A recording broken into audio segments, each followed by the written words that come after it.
మేడ్చల్ జిల్లా ఫిర్యాదుగూడ municipal corporation 6వ డివిజన్లో సర్వే నెంబర్ 199లో గల సుమారు 800 గజాల ప్రభుత్వ భూమిని స్థానిక కార్పొరేటర్ కొల్తూరి మహేష్ కబ్జా చేసి అక్రమ నిర్మాణాలు చేపడుతున్నారని, అదే 199 సర్వే నెంబర్లో స్థానిక కార్పొరేటర్ సోదరుడు మనోహర్ 200 గజాల ప్లాటును 59 జీవోపై క్రమబద్ధీకరిస్తే 600 గజాలు ఆక్రమించాడని, తక్షణమే వారిపై చర్యలు తీసుకొని ప్రభుత్వ భూములు పరిరక్షించాలని ఎంఆర్ఓకి విజ్ఞప్తి చేస్తూ ఫిర్యాదుగూడ కాంగ్రెస్ పార్టీ ప్రధాన కార్యదర్శి పన్నాల శ్రీనివాసరెడ్డి ఆధ్వర్యంలో 6వ division Congress party incharge Paramesh స్థానిక కాంగ్రెస్ నాయకులు ఎంఆర్ఓకు వినతిపత్రం అందించారు. సానుకూలంగా స్పందించిన ఎంఆర్ఓ అక్రమ నిర్మాణంపై కఠిన చర్యలు తీసుకుంటామని హామీ ఇచ్చారు. 6వ డివిజన్ ఇన్ఛార్జ్ ఫిర్యాదుగూడ కార్పొరేషన్ ఈ మన 199 సర్వే నంబర్లో 200 గజాలు 59 జీవో కింద తీసుకొని ఇంకా దాని పక్కపొడి స్థలం కూడా కబ్జాకు గురి చేస్తారు.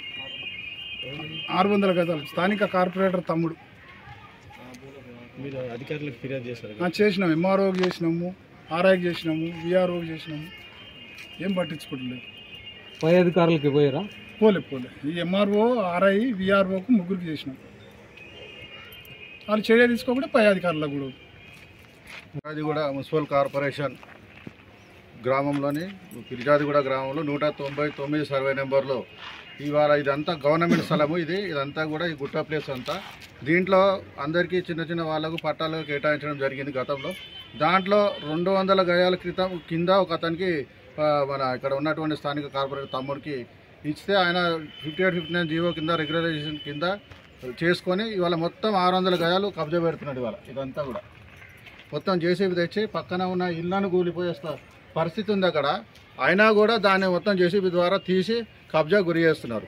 ఇవన్నీ కూడా మేము ఎంఆర్ఓ దృష్టికి తీసుకెళ్తే వాళ్ళు పట్టించుకోవడం లేదు. స్థానికంగా కూడా ఎంతమంది కంప్లైంట్ ఇచ్చినా కూడా ఇక్కడ ఎంఆర్ఓ కూడా వాళ్ళ ఆధ్వర్యంలో ఉండిపోయింది. కాబట్టి ఇవాళ మేము కంప్లైంట్ ఇవ్వడం జరిగింది. వాళ్ళు దీని మీద చర్య తీసుకోకపోతే రేపు ఖచ్చితంగా ఎంఆర్ఓ ఆఫీస్ని ముట్టడిస్తాం.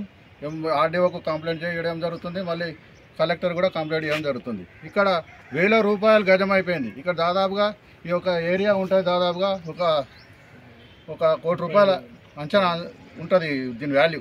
ఇట్లాంటి కోట్ల రూపాయలు ఉన్న భూములను ఇవాళ ఈ స్థానికంగా ఉన్నటువంటి నాయకులు, టీఆర్ఎస్ పార్టీకి చెందిన నాయకులు మొత్తం కబ్జా గురి చేశారు. ఎక్కడ పిల్లల ఆట స్థలాలు లేకుండా పార్కులు, రోడ్లు, ఏది కనిపిస్తే శ్మశాన వాటికలు కూడా మిగిలిస్తలేరు. ఇంత దారుణంగా తయారైపోయింది ఇక్కడ ఉన్నటువంటి వ్యవస్థ, పాలక వర్గం.